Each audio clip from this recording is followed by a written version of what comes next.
Des cris, du sang, la mort s'invite dans les rues de Nancy. Un spectacle étrange, organisé dans un but bien précis.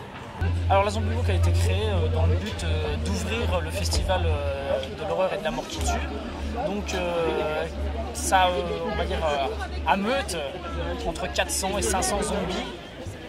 Des zombies en masse pour le plus grand plaisir des passants. Quand on s'y attend pas, c'est surprenant. Les maquillages sont très bien faits. Et honnêtement, heureusement que je suis au courant parce que je voudrais pas me retrouver dans la nuit sans être au courant face à des personnes comme ça.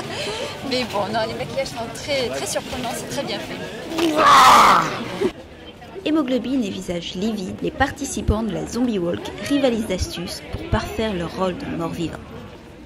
C'est un ami à moi qui adore se déguiser en zombie d'ailleurs, qui nous a tout acheté, donc latex, des filtres à café, en fait c'est tout bête, hein, et du faux sang. Et on s'est organisé ce matin, se rejoindre tous ensemble et on l'a fait ça en commun. Pour les moins habiles, des mains expertes se trouvent au stand de maquillage. Le maquillage de zombie ne se fait pas délicatement.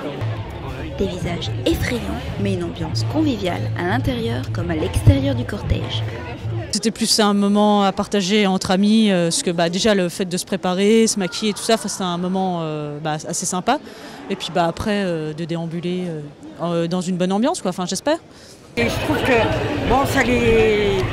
au moins ils s'amusent et c'est bien de se retrouver ensemble.